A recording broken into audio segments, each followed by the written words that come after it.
గ్రంథము 13-14 అధ్యాయాలు. మొదటిగా 13వ అధ్యాయము. ఆమోజు కుమారుడైన యెషయాకు బబులోను గూర్చి ప్రత్యక్షమైన దేవోక్తి.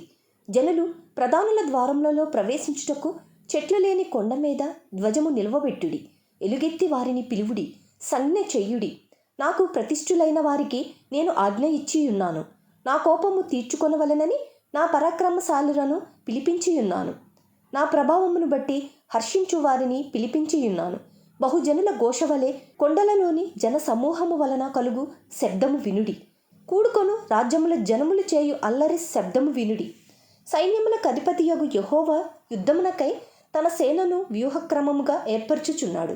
సర్వలోకమును పాడు చేయుటకై ఆయన దూరదేశము నుండి, ఆకాశ దిగంతముల నుండి యెహోవాయును ఆయన క్రోధము తీర్చు ఆయుధములను వచ్చుచున్నారు. యెహోవా దినము వచ్చుచున్నది, ఘోషించుడి. అది ప్రళయము వలె సర్వశక్తుడగు దేవుని యొద్ద నుండి వచ్చును. అందుచేత బాహువులన్నీయు దుర్బలములగును, ప్రతి వాని గుండె కరిగిపోవును. జనులు విభ్రాంతి నొందుదురు, వేదనలు దుఃఖములు వారికి కలుగును. ప్రసవ వేదన పడుదాని వలె వారు వేదన పడెదరు. ఒకరినొకరు తేరి చూతురు, వారి ముఖములు జ్వాలల వలె ఎర్రబారును. యెహోవా దినము వచ్చుచున్నది, దేశమును పాడు చేయుటకును, పాపులను బొత్తిగా దానిలో నుండకుండా నశింపజేయుటకును, క్రూరమైన ఉగ్రతతోనూ ప్రచండమైన కోపముతోనూ అది వచ్చును. ఆకాశ నక్షత్రములను, నక్షత్ర రాశులను తమ వెలుగు ప్రకాశింపనియ్యవు. ఉదయకాలమున సూర్యుని చీకటి కమ్మును, చంద్రుడు ప్రకాశింపడు. లోకుల చెడుతనమును బట్టియు, దుష్టుల దోషమును బట్టియు నేను వారిని శిక్షింపబోవుచున్నాను. అహంకారుల అతిశయమును మాన్పించెదను, బలాత్కారుల గర్వమును అణచివేసెదను. బంగారు కంటే మనుష్యులను, ఓఫీరు దేశపు సువర్ణము కంటే నరులను అరుదుగా ఉండజేసెదను. సైన్యములకు అధిపతియగు యెహోవా ఉగ్రతకును, ఆయన కోపాగ్ని దినమునకును ఆకాశము వణుకునట్లును, భూమి తన స్థానము తప్పునట్లును నేను చేసెదను. అప్పుడు తరమబడుచున్న జింకవలెను, పోగు చేయని గొర్రెల వలెను జనులు తమ తమ స్వజనుల తట్టు తిరుగుదురు, తమ తమ స్వదేశములకు పారిపోవుదురు. పట్టబడిన ప్రతి వాడును కత్తివాత కూలును, తరిమి పట్టబడిన ప్రతి వాడును కత్తివాత కూలును. వారు చూచుచుండగా వారి పసిపిల్లలు నలుగగొట్టబడుదురు, వారి ఇండ్లు దోచుకొనబడును, వారి భార్యలు చెరపబడుదురు. వారి మీద పడుటకు నేను మాదీయులను రేపెదను. వీరు వెండిని లక్ష్యము చేయరు, సువర్ణము కూడా వారికి రమ్యమైనది కాదు. వారి విండ్లు యవ్వనస్తులను నలుగగొట్టును, గర్భఫలమందు వారు జాలిపడరు, పిల్లలను చూచి కరుణింపరు. అప్పుడు రాజ్యములకు భూషణమును, కల్దీయులకు అతిశయాస్పదమును, మహాత్మ్యమునగు బబులోను దేవుడు పాడు చేసిన సొదొమ గొమొర్రాల వలె నగును. అది మరెన్నడూను నివాస స్థలముగా నుండదు, తరతరములకు దానిలో ఎవడునూ కాపురం ఉండడు. అరబీయులలో ఒకడైనను అక్కడ తన గుడారము వేయడు. గొర్రెల కాపరులు తమ మందలను అక్కడ పరుండనియ్యరు. నక్కలు అక్కడ పండుకొనును, గురుపోతులు వారి ఇండ్లలో ఉండును, నిప్పుకోళ్లు అక్కడ నివసించును, కొండ మేకలు అక్కడ గంతులు వేయును. వారి నగరులలో నక్కలును, వారి సుఖ విలాస మందిరములలో అడవి కుక్కలను మొరలిడును.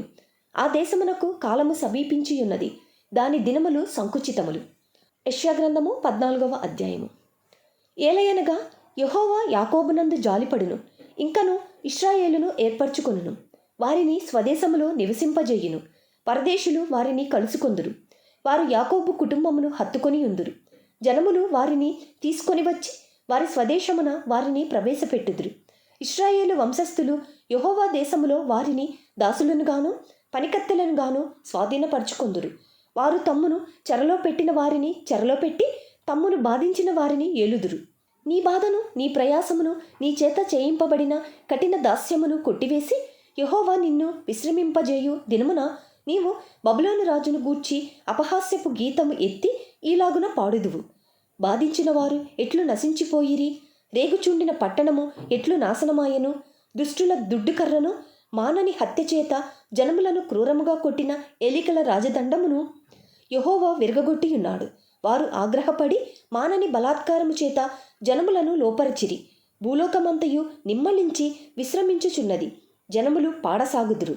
నీవు పండుకొనినప్పటి నుండి నరుకువాడెవడును మా మీదికి రాలేదని నిన్ను గూర్చి తమాల వృక్షములు, లెబానోను దేవదారు వృక్షములు హర్షించును. నీవు ప్రవేశించుచుండగానే నిన్ను ఎదుర్కొనుటకై క్రింద పాతాళము నీ విషయమై కలవరపడుచున్నది. అది నిన్ను చూచి ప్రేతలను రేపుచున్నది.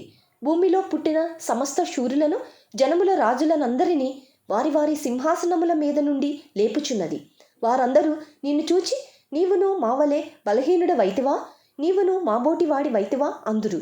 నీ మహాత్మ్యమును, నీ స్వరమండలముల స్వరమును పాతాళమున పడవేయబడిను. నీ క్రింద పురుగులు వ్యాపించును, కీటకములు నిన్ను కప్పును. తేజో నక్షత్రమా, వేకువ చుక్క, నీవెట్లు ఆకాశము నుండి పడితివి? జనములను పడగొట్టిన నీవు నేలమట్టము వరకు ఎట్లు నరకబడితివి? నేను ఆకాశమునకెక్కిపోయేదను, దేవుని నక్షత్రములకు పైగా నా సింహాసనమును హెచ్చింతును. ఉత్తర దిక్కునున్న సభా పర్వతము మీద కూర్చుందును, మేఘమండలము మీదికెక్కుదును. మహోన్నతినితో నన్ను సమానునిగా చేసుకొందును అని నీవు మనస్సులో అనుకొంటివి గదా.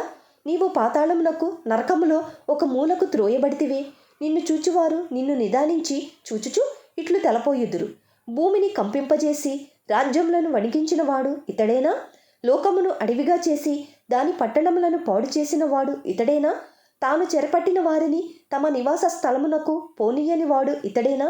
జనముల రాజులందరూ ఘనత వహించిన వారై తమ తమ నగరుల యందు నిద్రించుచున్నారు.